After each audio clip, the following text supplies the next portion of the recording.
నమస్కారం. A1 Telugu first news TV వార్తలకు స్వాగతం. ముందుగా వార్తల్లోని ముఖ్యాంశాలు. కాంగ్రెస్ ఒక్క ఇల్లు కట్టినట్టు నిరూపించాలన్న కేటీఆర్, అభివృద్ధి మాటలకే పరిమితమన్న ఘాటు విమర్శ. నిరూపిస్తే రాజకీయ సన్యాసం తీసుకుంటానన్న సవాల్. గత ప్రభుత్వ ప్రాజెక్టులు ప్రజలు గుర్తుంచుకున్నారన్న వ్యాఖ్య. బిఆర్ నాయుడు వ్యవహారంపై వైఎస్ఆర్సీపీ విమర్శలు. వివరణల్లో మార్పులపై వెల్లువెత్తిన అనుమానాలు. తక్షణ విచారణ ఆదేశించాలని ప్రభుత్వానికి డిమాండ్. తిరుమల ప్రతిష్ఠ కాపాడాలన్న కారుమూరు వ్యాఖ్య.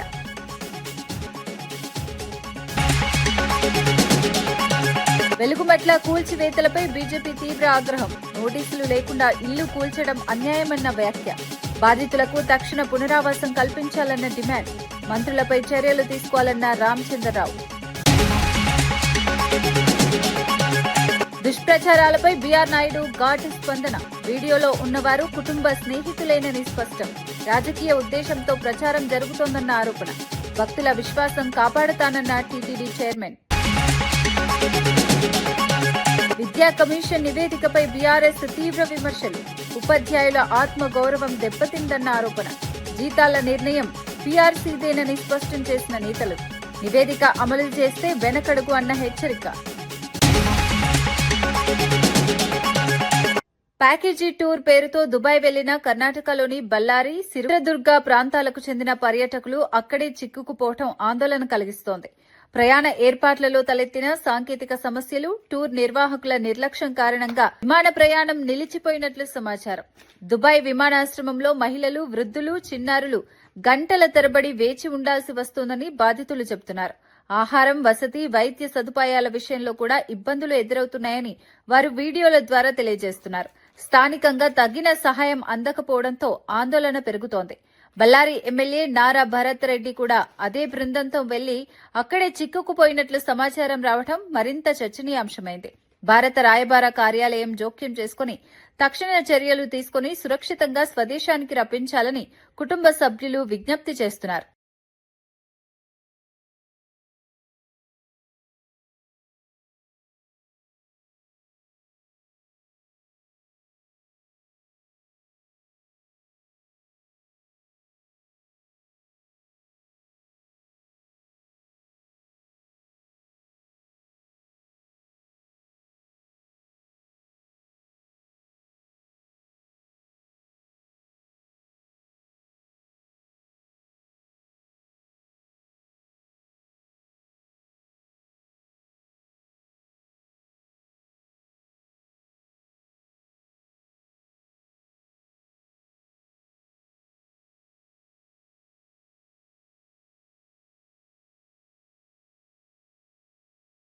మంత్రులు సీతక్క, పొంగులేటి శ్రీనివాసరెడ్డి, ఎంపీ బలరాం నాయక్ సంయుక్తంగా పర్యటించి స్థానిక ప్రజాప్రతినిధులతో సమావేశమయ్యారు.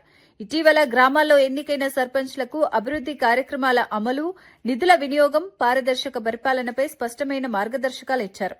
గ్రామస్థాయిలో ప్రజలతో నిత్యం సంబంధం ఉంచుకొని సమస్యలను వెంటనే పరిష్కరించాలని మంత్రి సీతక్క సూచించారు. ప్రభుత్వ పథకాలు అర్హులకు అందేలా ఖచ్చితమైన పర్యవేక్షణ ఉండాలని చెప్పారు.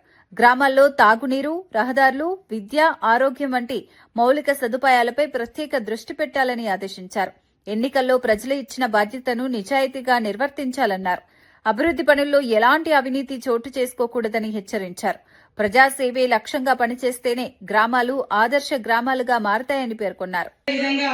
యూపీఏ చైర్పర్సన్ సోనియమ్మ గారి ఆధ్వర్యంలో మరి ఆనాడు ఈ బ్రిడ్జి శాంక్షన్ చేయడం జరిగింది. సరే, ఓపెనింగ్ వచ్చేసరికి వేరే వాళ్ళ పేరు వచ్చింది, గవర్నమెంట్ మారింది. కానీ ఆనాడే పెద్ద ఎత్తున రోడ్లు కానీ, ట్రైబల్ ప్రాంతాల్లో అంగన్వాడీ సెంటర్స్ కానీ, హాస్పిటల్స్ కానీ, బ్రిడ్జెస్ కానీ మరి తీసుకురావడం జరిగింది. మళ్ళీ ఇన్నాళ్ళ తర్వాత పెద్ద ఎత్తున అభివృద్ధి నిధులు కేటాయించడం కోసం మన ప్రభుత్వం, మన ముఖ్యమంత్రి గారు మరి ఎంతో ప్రేమతోటి సిద్ధంగా ఉన్నారు. కాబట్టే మన ప్రాంతాలన్నింటి చేసి పైపులు వేసింది తప్ప ఒక్క రూపాయి కూడా ఖర్చు పెట్టలేదు. ఇంకా 8 కోట్ల 9 కోట్ల రూపాయలని అవి ఖర్చు పెట్టే విధంగా చేసి ప్రాజెక్టు దగ్గర మరి అక్కడ ఉన్నటువంటి రోప్వే తెగిపోయినటువంటిది కానీ రైలింగ్ కానీ ఇది చేసే కార్యక్రమం. తర్వాత కాలువలు ఎప్పుడో ప్రాజెక్ట్ కట్టక ముందు కాలువలు తీసినటువంటి కాలువలు మొత్తం బూడిపోయి ఉన్నాయి. ఆ బుష్ కటింగ్ కింద చేసేటువంటి కార్యక్రమం ఒకటి మంత్రి గారిని చేయవలసిందిగా కోరుతా ఉన్నాం. ఈ అక్కకు సంబంధించింది ₹1,00,00,000 శాంక్షన్ అయి ఉన్నది. తర్వాత మనం గవర్నమెంట్ వారినప్పుడు అవేర్నెస్ లో పెట్టమని చెప్పారు. భద్రాచల కూరగాయల మార్కెట్ కానీ ఈ కానీ ఆన్గోయింగ్ పూర్తి చేసి. ఖమ్మం శివారు వెలుగుమట్లలో ఇళ్ల కూల్చివేతల ఘటన రాజకీయ దుమారం రేపుతోంది. ఈ ఘటనపై బీజేపీ రాష్ట్ర అధ్యక్షుడు రామచంద్రరావు తీవ్ర ఆగ్రహం వ్యక్తం చేశారు. కూల్చివేతల ప్రాంతాన్ని స్వయంగా సందర్శించి బాధిత కుటుంబాలతో మాట్లాడారు. నోటీసులు ఇవ్వకుండా, చట్టపరమైన ప్రక్రియలు పాటించకుండా ఇళ్లను కూల్చివేయటం అన్యాయమని మండిపడ్డారు. పేదల ఇళ్లను రక్షించాల్సిన ప్రభుత్వం వారిపైనే చర్యలు తీసుకోవటం బాధాకరమన్నారు. ఈ వ్యవహారంలో మంత్రుల ప్రమేయం ఉంటే వారిని వెంటనే బర్తరఫ్ చేయాలని డిమాండ్ చేశారు. ఇది ప్రజల ప్రభుత్వం కాదని, పేదల వ్యతిరేక విధానాలను అవలంబిస్తున్న ప్రభుత్వమని విమర్శించారు. బాధితులకు న్యాయం జరిగే వరకు పోరాటం కొనసాగిస్తామని తెలిపారు. ప్రభుత్వం వెంటనే పునరావాస చర్యలు చేపట్టి నష్టపరిహారం అందించాలని కోరారు. ఎల్లగొట్టే ప్రయత్నం చేస్తున్నారు. లాస్ట్గా ఏంటంటే రవీంద్ర గారు చెప్తా ఉన్నాను, మీరు మీ మంత్రులు గడ్డపార్లు పారలు పట్టుకొని పేదవాళ్ళ ఇల్లు కూడా కొట్టకండి. ఏదైనా మంచి పని చేయండి, అభివృద్ధి కార్యక్రమం చేయండి, ప్రజలు హర్షిస్తారు. కానీ ప్రజల ఒక సంతోషాన్ని చూడలేని పరిస్థితి మీది. మీ మంత్రులు దీని వెనక ఉండండి, మీ మంత్రులు బర్తరఫ్ చేయండి. లేక మీదే తప్పు ఉందంటే ప్రజలు రేపు మిమ్మల్ని బర్తరఫ్ చేస్తారు. ఇక్కడి నుంచి తిరుమల వ్యవహారంలో బీఆర్ నాయుడు పేరుతో వెలుగులోకి వచ్చిన వీడియోలపై రాజకీయ వర్గాల్లో చర్చలు చెలరేగుతున్నాయి. వైఎస్సార్సీపీ నేతలు తీవ్ర విమర్శలు చేస్తూ దేవస్థాన ప్రతిష్టను దెబ్బతీసేలా వ్యవహరిస్తున్నారని ఆరోపిస్తున్నారు. దేవుడి పేరును అడ్డం పెట్టుకుని రాజకీయ ప్రయోజనాలు సాధించేందుకు ప్రయత్నించారని విమర్శలు వినిపిస్తున్నాయి. వీడియోలు బయటకు రావడం దేవాదాయ పరిపాలనపై ప్రశ్నలు లేవనెత్తుతున్నాయని వారు పేర్కొన్నారు. ఈ ఘటనపై సమగ్ర విచారణ జరపాలని, బాధ్యులపై కఠిన చర్యలు తీసుకోవాలని డిమాండ్ చేస్తున్నారు. మరోవైపు ఈ వివాదంపై రాష్ట్ర రాజకీయాల్లో ఆరోపణలు, ప్రత్యారోపణలు కొనసాగుతున్నాయి. భక్తుల మనోభావాలను దృష్టిలో ఉంచుకుని పారదర్శక దర్యాప్తు అవసరమని రాజకీయ నాయకులు అభిప్రాయపడుతున్నారు. అంటే ఈ పాపంలో మీరు భాగస్వాములు అనేటువంటి అనుమానం సభ్య సమాజానికి వస్తుంది. ఈ సందర్భంగా గౌరవనీయ ముఖ్యమంత్రి గారికి ఒక విషయాన్ని గుర్తు చేస్తున్నాం.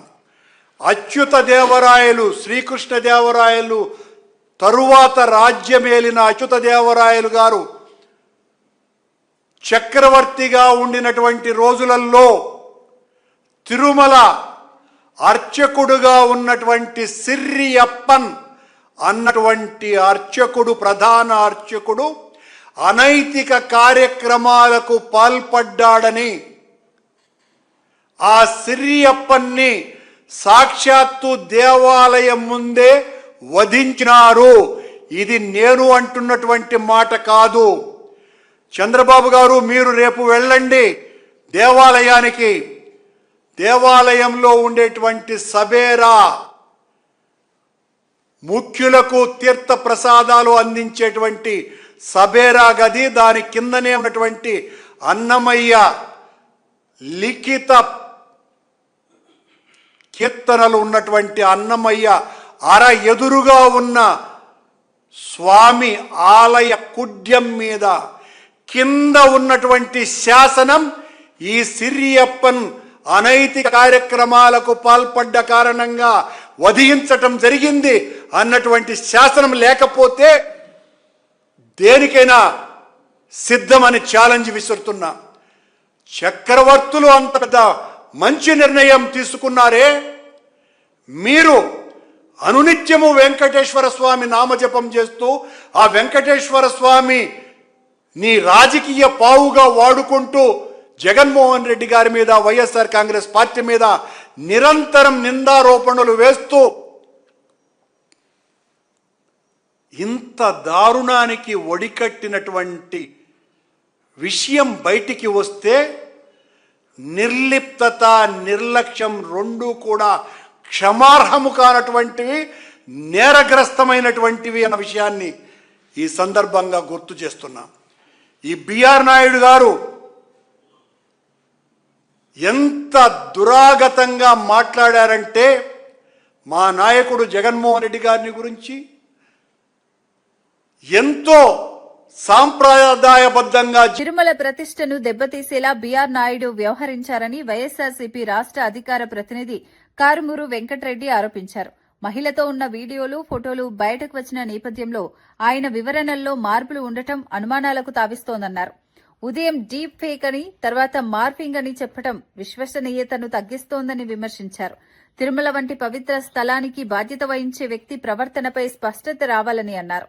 ఈ వ్యవహారంపై ప్రభుత్వం తక్షణ విచారణ ఆదేశించి నిజానిజాలు బయటపెట్టాలని డిమాండ్ చేశారు. భక్తుల విశ్వాసాన్ని కాపాడేందుకు కఠిన చర్యలు అవసరమని పేర్కొన్నారు.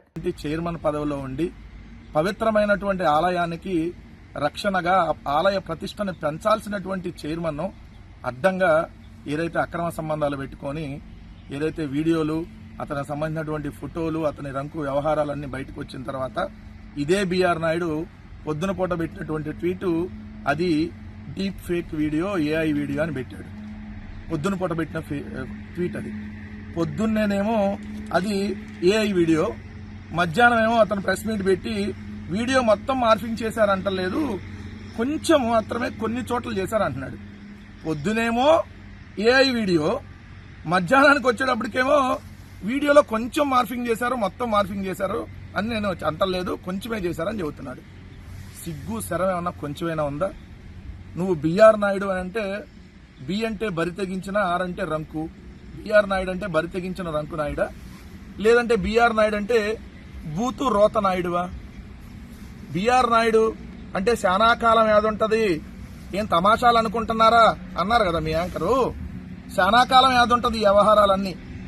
తిరుమల తిరుపతి దేవస్థానానికి చైర్మన్ గా నీలాంటి ఏదైతే బరి తెగించిన రంకు వ్యవహారాలు పెట్టుకునే నాయుడుకి పదవి ఇచ్చారని చాలా కాలం 140 కోట్ల హిందువులకి యాదుంటది. చాలా కాలం నువ్వు బరి తెగించి ఇంకా ఏం మాట్లాడుతున్నావంటే తప్పేముంది, ఆ వీడియోలో తప్పేముందని అంటున్నావు. 30 సంవత్సరాల నుండి వాళ్ళ ఫ్యామిలీ మా ఫ్యామిలీకి పరిచయాలు ఉన్నాయి, వాళ్ళ ఫ్యామిలీ వాళ్ళ ఇంటికి మేము వెళ్తాం, మా ఇంటికి వాళ్ళు వస్తారని చెబుతున్నారు కదా.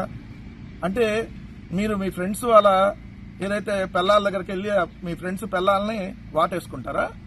ముందు నుంచి వాటేసుకుంటే తప్పు లేదు, వెనక నుంచి వాటేసుకుంటే తప్పు లేదు, ఆ వీడియోలో తప్పే ఉంది అంటున్నావు. సిగ్గుందా అసలు నీకు? నీలాంటి తెలంగాణ ఎడ్యుకేషన్ పాలసీ 2026 నివేదికపై బీఆర్ఎస్ ప్రధాన కార్యదర్శి ఆర్ఎస్ ప్రవీణ్ కుమార్ తీవ్ర ఆగ్రహం వ్యక్తం చేశారు. విద్యా కమిషన్ చైర్మన్ ఆకునూరి మురళి సమర్పించిన ఈ నివేదిక ఉపాధ్యాయుల ఆత్మగౌరవాన్ని దెబ్బతీసేలా ఉందని విమర్శించారు. 170,000 మంది ఉపాధ్యాయులు సేవలను తక్కువ చేసి చూపించారని ఆరోపించారు. ఉపాధ్యాయుల జీతాలు నిర్ణయించాల్సింది పీఆర్సీ గాని విద్యా కమిషన్ కాదని స్పష్టం చేశారు. 10 ఏళ్ల కేసీఆర్ పాలనలో విద్యా వ్యవస్థ భ్రష్టు పట్టిందని చెప్పటం రాజకీయ కుట్ర అని పేర్కొన్నారు. మన ఊరు మనబడి ద్వారా వేలాది పాఠశాలలను అభివృద్ది చేశామని గుర్తు చేశారు. ఈ నివేదిక అమలు చేస్తే విద్యా వ్యవస్థ వెనక్కి వెళ్లే ప్రమాదముందని హెచ్చరించారు. సీఎం రేవంత్ రెడ్డి ఉపాధ్యాయులకు క్షమాపణ చెప్పాలని డిమాండ్ చేశారు. అన్ని కుట్రలు జరిగినాయని చాలా క్లియర్ గా అర్థమవుతా ఉన్నది. నేను మొట్టమొదట ఒకటే విషయం చెప్తా ఉన్నా, రేపు బీఆర్ఎస్ పార్టీ మళ్లీ అధికారంలోకి వచ్చిన తర్వాత ఈ Telangana education policy for Telangana ఈ విద్యా కమిషన్ రిపోర్ట్ ఏదైతుందో అది డైరెక్ట్ గా చెత్తబుట్టలో వేస్తాం. ఇది తెలంగాణ తల్లిదండ్రులకు, విద్యార్థులకు, అదే విధంగా ఉపాధ్యాయులందరికీ కూడా క్లియర్ గా నేను చెప్తా ఉన్నా బీఆర్ఎస్ పార్టీ తరఫున. ఎందుకంటే విద్యా వ్యవస్థలో అత్యంత కీలకమైన వ్యక్తి ఉపాధ్యాయుడు. ఈ ఉపాధ్యాయుడు తన ఆత్మగౌరవాన్ని దెబ్బతీసే ప్రయత్నం జరిగితే, అదేవిధంగా ఉపాధ్యాయుడు నిరంతరం తరగతి గదిలో అభద్రతా భావంతో బతికితే విద్యార్థులకు చదువు రాదు, తన ఉద్యోగానికి న్యాయం చేయలేడు అన్నది ప్రపంచ చరిత్రలో నిరూపించబడ్డది. సైన్స్ కూడా అదే చెప్తుంది. మరి అలాంటి ఉపాధ్యాయున్ని 1,70,000 మంది ఉపాధ్యాయులను ఘోరంగా అవమానించిన ఈ రిపోర్టు డెఫినెట్ గా చెత్తబుట్టలోకే వెళ్తుంది. ఇంకా దానికి వేరే స్థానం దొరకదు. ఇలా ఉపాధ్యాయుల జీతాల గురించి మాట్లాడుతుంది కమిషన్. నిజానికి ఈ పని పీఆర్సీ చేయాలి. అదేవిధంగా పీఆర్సీ చేయాల్సిన పనిని విద్యా కమిషన్ చేయడమే కాకుండా గత 10 సంవత్సరాల్లో ఆనాడు ఉమ్మడి ఆంధ్రప్రదేశ్ లో ఛిద్రమైపోయిన విద్యార్థుల జీవితాలను, నాశనమైపోయి నిర్జీవంగా మారిన ఉపాధ్యాయ వ్యవస్థను 2014లో కేసీఆర్ గారు పునరుజ్జీవింపజేసి కొత్త జీవం పోసి ప్రాణం పోసి బతికించే ప్రయత్నం చాలా గొప్పగా చేశారు. ఆ ప్రయత్నాల మీద తద్వారా వచ్చిన ఫలితాల మీద ఏమాత్రం చర్చ చేయకుండా గత 10 సంవత్సరాల్లో విద్యా వ్యవస్థ పూర్తిగా భ్రష్టుపట్టిపోయిందని సోషల్ మీడియా వేదికగా గౌరవ చైర్మన్ ఆకునూరు మురళి గారే ప్రస్తావిస్తున్నారంటే, ఈ కమిషన్ రిపోర్టు తయారు చేసేటప్పుడు ఎంత విషంతో ఒళ్ళంతా విషంతో ఏ విధంగా ఈ రిపోర్టు తయారు చేసి ప్రజల ముందర పెట్టినరో చాలా క్లియర్ గా కనిపిస్తా ఉన్నది. అదే విధంగా చాలా ప్రమాదకరమైన రికమెండేషన్స్ ఈ కమిషన్ చేసింది. నేను అన్నిటిని వన్ బై వన్ నేను అన్ని విషయాలు చెప్పడానికి ప్రయత్నం చేస్తాను. మొట్టమొదట 1,70,000 మంది విద్యార్థులకు ముఖ్యమంత్రి రేవంత్ రెడ్డి గారు, ఆయన్నే విద్యాశాఖ మంత్రి కాబట్టి ఆయన అర్జెంటుగా క్షమాపణ చెప్పాలి. ముఖ్యంగా ఉపాధ్యాయులు. రేవంత్ రెడ్డి గారు మీ కుట్ర చాలా క్లియర్ గా అర్థమవుతుంది. ఇందులో మీరే వీళ్ళకి ఈ విధంగా రాయమని చెప్పారు. ఆనాడు జస్టిస్ నరసింహారెడ్డి కమిషన్ పేరుతోని ఎలక్ట్రిసిటీలో జరిగిన కేసీఆర్ గారు తీసుకొచ్చిన విప్లవాత్మక సంస్కరణలను ఏ విధంగా నీరుగార్చే ప్రయత్నం జస్టిస్ నరసింహారెడ్డి కమిషన్ ద్వారా చేసిండ్రో, జస్టిస్ పిసి ఘోష్ కమిషన్ ద్వారా ప్రపంచ రికార్డు సృష్టించిన కాళేశ్వరం ప్రాజెక్టును మీ ఇసుక దాహం కోసం, మీ ఇసుక దందాల కోసం దాన్ని కూల్చేసి ఇప్పుడు ప్రాజెక్టు డిజైన్ లోపం ఉందని మీరు పినాకిని ఘోష్ ద్వారా ఏ విధంగా మరి బురద జల్లే ప్రయత్నం చేసి దాన్ని సిబిఐకి అప్పగించే ప్రయత్నం చేసిండ్రో, అదే విధంగా మీరు నెరవేరని అలవిగాని హామీలను ప్రజలకు ఇచ్చి ప్రజల మీద హామీల మత్తుమందు జల్లి 420 హామీలు 420 హామీలు ఇచ్చి ఆ హామీల అమలు గురించి అడిగినందుకు బీఆర్ఎస్ పార్టీ అగ్రనాయకుల మీద ఫార్ములా ఈ కేసు అని, లేకపోతే ట్యాపింగ్ కేసు అని, ఇంకా రకరకాల అక్రమ కేసులు పెట్టి వేధిస్తున్నారు. అదే విధంగా ఈరోజు కేసీఆర్ గారు కొత్త తెలంగాణలో తెలంగాణ తొలి ముఖ్యమంత్రిగా ఒక గొప్ప విద్యా విప్లవానికి ప్రాణం పోస్తే అసలు ఏమీ జరగలేదని ప్రచారం చేయడం కోసమే మీరు ఇక్కడ ఈ కమిషన్ తీసుకొచ్చిండ్రు. అదే విధంగా కేసీఆర్ గారు తెలంగాణ ఉపాధ్యాయులు, తెలంగాణలో ఉండే ఉద్యోగస్తులందరూ దయచేసి గమనించండి. తెలంగాణ కొత్తగా వచ్చిన రోజుల్లో పిఆర్సి కమిషన్ వేసి ఈ దేశంలో ఏ ముఖ్యమంత్రి గారు చేయని సాహసం గౌరవ కేసీఆర్ గారు చేశారు. 43% ఫిట్మెంట్ ఇచ్చారు ఉద్యోగస్తులకు, 5% అరియర్స్ ఇచ్చారు. అది మళ్ళీ ఏ విధంగా ఇవ్వాల్సి వస్తుందో అదే విధంగా ఇంకొక విషయం, కాంట్రాక్ట్ వ్యవస్థను ఉపాధ్యాయ విద్యారంగంలో కాంట్రాక్ట్ వ్యవస్థను పూర్తిగా రద్దు చేసి ఆ కాంట్రాక్ట్ ఉపాధ్యాయులందరినీ కూడా రెగ్యులర్ ఉపాధ్యాయులుగా. మాజీ మంత్రి పెర్ని నాని చేసిన వ్యాఖ్యలు రాజకీయ వర్గాల్లో చర్చనీయాంశమయ్యాయి. 30 ఏళ్ల పరిచయం ఉన్న వ్యక్తులు దగ్గరగా నిలబడటం తప్పు కాదని ఆయన వ్యాఖ్యానించారు. వ్యక్తిగత సంబంధాలను రాజకీయ ప్రయోజనాల కోసం వాడుకోవద్దని సూచించారు. వైరల్ అవుతున్న వీడియోల ఆధారంగా అపార్థాలు సృష్టించడం సరికాదని అభిప్రాయపడ్డారు. ఒక కుటుంబ స్నేహం లేదా వ్యక్తిగత అనుబంధాన్ని అసభ్యంగా చూపించడం అన్యాయమన్నారు. రాజకీయాల్లో పరస్పర విమర్శలు సహజమే అయినా వ్యక్తిగత జీవితాలను లాగడం సమంజసం కాదని చెప్పారు. సమాజంలో నైతిక విలువలను కాపాడాలంటే బాధ్యతాయుతమైన చర్చ అవసరమని పేర్కొన్నారు. ఒక స్త్రీ మరొక పురుషుణ్ణి శ్వాస తగిలేంత దగ్గరగా నుంచుని నడుం మీద చేతులు వేసుకునేంత బంధం ఉంది. దాన్ని తప్పు ఎవరు పడతారు? పోయే కాలం కాకపోతే ఎందుకే మీరు తప్పులు పడతారు? అసలు పాపపు లోకం ఇది, ఎందుకు తప్పులు పడతారు? పాపం కదా అది, తప్పు కదా.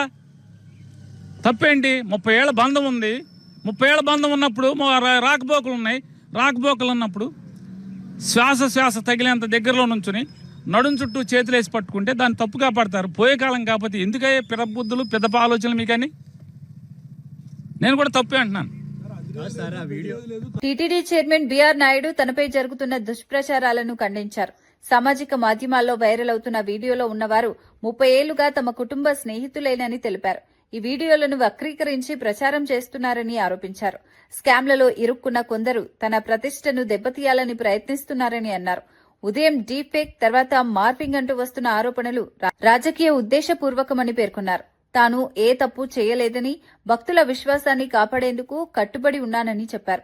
అసత్య ప్రచారాలకు బెదరనని, తన బాధ్యతలను నిర్వర్తిస్తూ ముందుకు సాగుతానని స్పష్టం చేశారు. ప్రతిరోజు నువ్వు రిజైన్ చేయి, ఎందుకు రిజైన్ చేయమంటున్నావాడు? దీని మీద నేను రీసెర్చ్ చేస్తే ఆయన చేసినటువంటి దుర్మార్గాలన్నీ ఒక్కొక్కటి బయటకు వస్తున్నాయి. 1 కాదు, 2 కాదు, 100. ప్రతి దాంట్లోనూ కరప్షన్ చేశాడు. ఇవన్నీ బయటకు వస్తే తిరుపతి ప్రజలే తరిమి కొడతారు.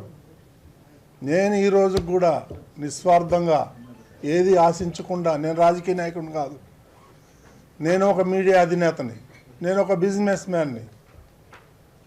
నాకు ఎన్నో అవకాశాలు వస్తే నేను వద్దనుకొని నాకు టీటీడీనే కావాలని ముఖ్యమంత్రి గారిని రిక్వెస్ట్ చేసి నేను ఇక్కడికి వచ్చాను, కొన్ని రిఫార్మ్స్ చేయాలి ఇక్కడ అని. గత 5 ఏళ్లలో మీరు చూసి ఉంటారు ఎన్ని వేల టికెట్లు అమ్ముకున్నారు. నా దగ్గర రికార్డు ఉంది. వాళ్ళు పొరపాటున అది పోతా నా దగ్గర చైర్మన్ ఆఫీస్లో వదిలేసి వెళ్ళిపోయారు. ఇవన్నీ తీసి చూస్తుంటే ఒక్కొక్కటి బయటపడుతున్నాయి. నిన్న జరిగినటువంటి బోర్డు మీటింగ్లో కూడా నేను ఒక పాయింట్ లేవనెత్తాను. ఎందుకంటే ఎన్ని స్కాములు ఉన్నాయంటే అన్ని స్కాములు బయట పెడదామంటే ముఖ్యమంత్రి గారు నన్ను ఆపు చేయడం జరిగింది. తిరుమల యొక్క పవిత్రతను దెబ్బతీస్తారు అందరూ కలిసి, రోజు ఈ స్కాములు బయట పెడతా ఉంటే అది మంచిది కాదు, మన ధర్మానికి, వెంకటేశ్వర స్వామికి మంచిది కాదు, దీంతో ఆపేయండి, ఆ దేవుడే చూసుకుంటాడని నాకు ఆయన హితబోధ చేశాడు. కాబట్టి నేను ఆగాను. లేకపోతే ఈ పాటికి ఇంకొక 10 వీటి చేసిన దుర్మార్గాలన్నీ బయట పెట్టేవాడు. ఇది వేదాలు దెయ్యాలు అది ఏదో సంస్కృతంలో మాట్లాడతాడు. ఇవన్నీ నా దగ్గర నడవదు, నీ యాషాలన్నీ కూడా. ఐఎమ్ వెరీ స్ట్రాంగ్,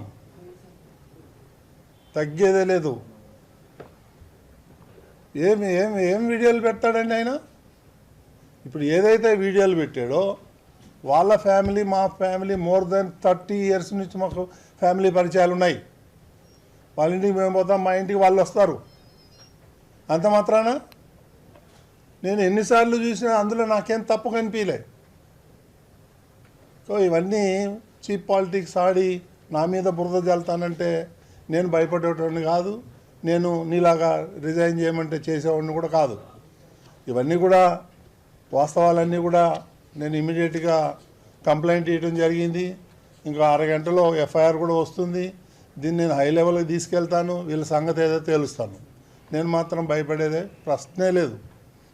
నేను మీడియాలో ఉన్నా, నీకు చుక్కలు చూపిస్తాను, నీకు కానీ సుబ్బారెడ్డికి కానీ. కరుణాకర్ రెడ్డి, నువ్వు మద్రాసులో పోయి ఏమేం చేసావో నాకు తెలుసు. వైవి సుబ్బారెడ్డి ఏమేం చేసావో నాకు తెలుసు. అవన్నీ బయట పెట్టమంటారా? ఇవన్నీ చీప్ పాలిటిక్స్ నా దగ్గర జరగదు, అర్థమైందా? నేను హైదరాబాద్ నడిబొడ్డున నేను ఉండి వ్యాపారం చేస్తున్నా. నేను ఎవరికి భయపడేవాడిని కాదు. ఈ చీప్ పాలిటిక్స్ 1 కాదు 2 కాదండి వీళ్ళు చేసిన అరాచకాలు. నువ్వు ఏ ఫైల్ తీసుకున్నా అన్ని దొంగలెక్కడ. ముఖ్యమంత్రి అంగన్వాడీ టీచర్లు చేసిన 10 డిమాండ్లలో 9 సమంజసమైనవని గుర్తించి వాటిని అమలు చేశామని మంత్రి సంధ్యారాణి తెలిపారు. వేతనాల పెంపు అంశం మాత్రం ఆర్థిక పరిమితుల ఆధారంగా కొంత సమయం తీసుకుంటుందని చెప్పారు. ప్రభుత్వం అంగన్వాడీ సిబ్బంది సంక్షేమానికి కట్టుబడి ఉందని స్పష్టం చేశారు. సదుపాయాల మెరుగుదల, సేవా నిబంధనల సవరణ వంటి అంశాల్లో సానుకూల నిర్ణయాలు తీసుకున్నామని పేర్కొన్నారు. వేతనాల పెంపుపై చర్చలు కొనసాగుతున్నాయని తెలిపారు. సమస్యలను దశల వారీగా పరిష్కరించేందుకు చర్యలు తీసుకుంటామని హామీ ఇచ్చారు. లేదు అని 75 కోట్లతో 1,25,000 మందికి ఫోన్లు ఇచ్చాం. ఆ ఫోన్లు 5G ఫోన్లు ఇచ్చాం. అందరికి చక్కగా పనిచేస్తున్నాయి. ఢిల్లీ వెళ్లి కేంద్ర మంత్రి గారితో మాట్లాడి ఆవిడని ఒప్పించి 15 యాప్లని ఒక యాప్గా తయారు చేసి ఒకే ఒక యాప్ లో వాళ్ళని చేసుకోమని చెప్పి, గ్యాస్ అయిపోయిన వెంటనే రావడానికి కొంచెం టైం పడుతుందమ్మా అంటే వాళ్ళందరికీ ఇండక్షన్ స్టవ్లు ఇచ్చాం. పిల్లలకి మామూలుగా చెప్పడం కంటే టీవీలో చూస్తే వాళ్ళు బాగా నేర్చుకుంటారని ప్రతి సెంటర్కి ఒక టీవీ కూడా ఇవ్వడం జరిగింది. అంటే మీరు అడిగిన మేము ఏం కాదన్నామో చెప్పండి ఒకసారి. అంగన్వాడీ టీచర్లు ఈ జీతాలతో ఏం బ్రతుకుతారు అని 10,500 చేసిన చంద్రబాబు నాయుడు గారు 1000 రూపాయలు మాత్రమే జగన్మోహన్ రెడ్డి మీకు పెంచాడు. అది ఏంటి, హైదరాబాద్ అంత జీతం ఇస్తానని చెప్పి మిమ్మల్ని మోసం చేసి 1000 రూపాయలు ఇచ్చాడు. మీ కోరికలు సమంజసమైనవే కాబట్టి 9 కోరికలు తీర్చాం. 10వ కోరిక మీద కూడా మేము నో అనట్లేదు. ఖచ్చితంగా మాకు సమయం ఇవ్వండి అంటున్నాను.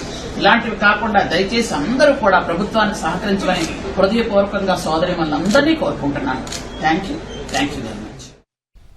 జాతీయ మరణాల రిజిస్టర్ ఆధారంగానే రేషన్ కార్డులు తొలగిస్తున్నామని పౌర సరఫరాల శాఖ మంత్రి నాదెండ్ల మనోహర్ స్పష్టం చేశారు. జీవించి లేని వారి పేర్లు కార్డుల్లో కొనసాగకుండా సిస్టమ్ను సవరించామని తెలిపారు. పారదర్శకత కోసం సాంకేతికతను వినియోగిస్తున్నామని చెప్పారు. అర్హులైన వారికి మాత్రమే లబ్ది చేరేలా చర్యలు తీసుకుంటున్నామని వివరించారు. ఎవరైనా పొరపాటున కార్డు తొలగించబడితే అధికారులను సంప్రదించాలని సూచించారు. పేదలకు ఇబ్బంది కలగకుండా చర్యలు తీసుకుంటామని హామీ ఇచ్చారు. ఆ వెసులుబాటు మేము కల్పించగలుగుతాం. అదేవిధంగా ఎవరైతే అడ్రస్ మారి ఇతర ప్రాంతాల్లో వాళ్ళు నివసిస్తున్నారో ఆ వెసులుబాటు కూడా కల్పించగలుగుతాం. దీంతో పాటు మేము ఇచ్చిన ఈ స్మార్ట్ కార్డ్స్ ద్వారా పోర్టబిలిటీ ఎన్షూర్ అయింది. ఏ రేషన్ షాప్లో అయినా సరే వాళ్ళు వెళ్లి వాళ్ళ సరుకులు తీసుకోవచ్చు. దానికి ఎక్కడ కూడా లోటు ఉండదు. ఇటువంటి మార్పులు చేర్పులు కొత్తగా చేరిన కుటుంబ సభ్యులకి అవకాశం కల్పించాం. కేంద్ర ప్రభుత్వం మెయింటైన్ చేసే నేషనల్ డెత్ రిజిస్టర్ తో అనుసంధానం చేసుకుని ఎవరైతే చనిపోతున్నారో వారి వరకే తొలగిస్తున్నాం తప్ప మేము ఎవరి రేషన్ కార్డు కూడా ఎవరి రైస్ కార్డు కూడా మా కూటమి ప్రభుత్వం వచ్చినాక ఇప్పటి వరకు మాత్రం ఎవరిది కూడా తొలగించలేదు. కాకపోతే ఆ సంస్కరణలో భాగంగా డేటా వచ్చిన తర్వాత కుటుంబ సభ్యుల వివరాలు ఫ్యామిలీ హౌస్ హోల్డ్ స్ప్లిట్టింగ్ జరిగినప్పుడు తప్పకుండా వాళ్ళ కొత్త కార్డ్స్ అప్పుడు ఏర్పాటు చేస్తాం. హైదరాబాద్ లో కాంగ్రెస్ ఒక్క ఇల్లు కట్టినట్లు నిరూపిస్తే రాజకీయ సన్యాసం తీసుకుంటానని బీఆర్ఎస్ కార్యనిర్వహణ అధ్యక్షుడు కేటీఆర్ సవాల్ విసిరారు. అభివృద్ది పేరుతో మాటలు మాత్రమే చెప్పారని విమర్శించారు. గత ప్రభుత్వ కాలంలో చేపట్టిన ప్రాజెక్టులను ప్రజలు గుర్తుంచుకుంటారని అన్నారు. ప్రజలను తప్పుదోవ పట్టించే ప్రయత్నాలు మానుకోవాలని సూచించారు. ఒక్క ఇటుక పెట్టారా? ఒక్క కొత్త రోడ్ వేశారా? ఒక కొత్త ఫ్లైఓవర్ కట్టారా? ఒక్క అండర్ పాస్ ఎన్ని ఇల్లు కొట్టాడు? ఎన్ని ఇల్లు? నిన్న చూశారు మీరు ఖమ్మంలో 1000 ఇల్లు రాత్రికి రాత్రి ఏదో శత్రు దేశం మీద దండయాత్రకు పోయినట్టు 3000 మంది పోలీసులు పెట్టుకుని పోయి ఆ గరీబుల ఇల్లు కూడా కొడితే ఏమొస్తుందయ్యా? పత్రికా విలేకరులు అడిగారు, అయ్యా ఏమొస్తుంది నీకు ఇట్లా చేస్తే అంటే, నాకు సాటిస్టిక్ ప్లెజర్ వస్తుంది, పైశాచిక ఆనందం వస్తుంది అని ముఖ్యమంత్రి స్వయంగా చెప్తా ఉన్నాడు. ఇట్లాంటి ముఖ్యమంత్రిని ఏమనాలా? అందుకే ఈయన మాటలతో మానుకునే మనిషి కాదు, శాతలతోనే ఈయన బుద్ధి చెప్పాలని చెప్పి ఇవాళ కదిలి వచ్చి మీ అందరితో పాటు 3.5 కిలోమీటర్ల పాదయాత్ర పెట్టుకున్నాం. ఈ ప్రజాశక్తి మా మహిళా పిల్లలు, మా చిన్న పిల్లలు, ఒక చిన్న పాప వచ్చి నాకు కిడ్నీ బ్యాంక్ ఇచ్చింది. కిడ్నీ బ్యాంక్ లో ఉన్న డబ్బులు ఇచ్చి, సార్ ఇది రేవంత్ రెడ్డికి ఇవ్వండి, డబ్బులు కావాలంటే తీసుకోమనండి, మా ఇల్లు పెట్టండి అని చెప్పి చిన్న పాప కిడ్నీ బ్యాంక్ ఇచ్చింది. ఇంకో పాప వచ్చి, సార్ నా టెడ్డీ బ్యాగ్ తీసుకోమనండి, కానీ మా ఇల్లు వదిలిపెట్టమనండి. సార్ మేమేం చేసుకున్నాం? ఇక్కడ వాస్తవం ఏంటి అంటే ప్రభుత్వాలే పర్మిషన్లు ఇచ్చినాయి. అది ఆనాడు కాంగ్రెస్ ప్రభుత్వం కావచ్చు, తర్వాత వచ్చిన టీఆర్ఎస్ ప్రభుత్వం కావచ్చు, మొత్తం ఈ తీరం వెంబడ పర్మిషన్లు ఇచ్చింది జిహెచ్ఎంసీ. ఈ తీరం వెంబడ పర్మిషన్లు ఇచ్చింది మున్సిపల్ కార్పొరేషన్, బండ్లు కూడా కావచ్చు, జిహెచ్ఎంసీ కావచ్చు, లేదా ఇంకో కార్పొరేషన్ కావచ్చు. ప్రభుత్వమే పర్మిషన్ ఇచ్చింది, ప్రభుత్వమే ఇల్లు కట్టుకోమని మీకు రిజిస్ట్రేషన్ చేసింది, ప్రభుత్వమే పన్నులు వసూలు చేస్తున్నది, రిజిస్ట్రేషన్ పన్ను వసూలు చేసింది, ఇంటి పన్ను కట్టించుకుంటున్నది, నీళ్ల పన్ను కట్టించుకుంటున్నది, ఎలక్ట్రిసిటీకి బిల్లు కడుతున్నారు. మరి అన్ని నియమాలు పాటిస్తూ రెక్కాడితే గాని డొక్కాడికి వాళ్ళు పైసా కూడబెట్టి కట్టుకున్న ఇల్లు, నీలాగా అక్రమ సంపాదనతో కట్టుకున్న ప్యాలెస్లు ఏమి లేవు వాళ్ళకి. కేవలం చిన్న గుళ్ళు, 70 గజాలు, 100 గజాలు, 120, 200 గజాల ఇల్లు మొత్తం ఇక్కడి నుంచి అక్కడికి ఉన్నాయి. మధ్యలో ఆర్మీ వాళ్ళందరూ కట్టుకున్న ఇల్లు ఉన్నాయి. వాళ్ళు వచ్చి చెప్తున్నారు, దేశం కోసం ప్రాణాలు అర్పించిన మేము. వార్తలు ముగించే ముందు ముఖ్యాంశాలు మరోసారి. కాంగ్రెస్ ఒక్క ఇల్లు కట్టినట్టు నిరూపించాలన్న కేటీఆర్, అభివృద్ది మాటలకే పరిమితమన్న ఘాటు విమర్శ. నిరూపిస్తే రాజకీయ సన్యాసం తీసుకుంటానన్న సవాల్. గత ప్రభుత్వ ప్రాజెక్టులు ప్రజలు గుర్తుంచుకున్నారన్న వ్యాఖ్య.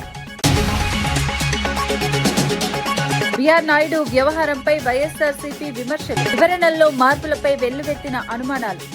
తక్షణ విచారణ ఆదేశించాలని ప్రభుత్వానికి డిమాండ్. తిరుమల ప్రతిష్ఠ కాపాడాలన్న కారుమూరు వ్యాఖ్య.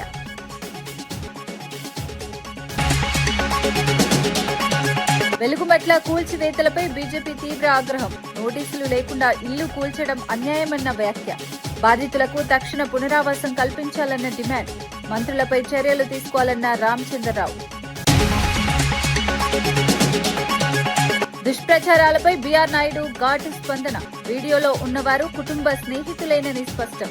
రాజకీయ ఉద్దేశంతో ప్రచారం జరుగుతోందన్న ఆరోపణ. భక్తుల విశ్వాసం కాపాడుతానన్న టీటీడీ చైర్మన్. విద్యా కమిషన్ నివేదికపై బీఆర్ఎస్ తీవ్ర విమర్శలు. ఉపాధ్యాయుల ఆత్మగౌరవం దెబ్బతిందన్న ఆరోపణ. జీతాల నిర్ణయం పీఆర్సీదేనని స్పష్టం చేసిన నేతలు. నివేదిక అమలు చేస్తే వెనకడుగు అన్న హెచ్చరిక.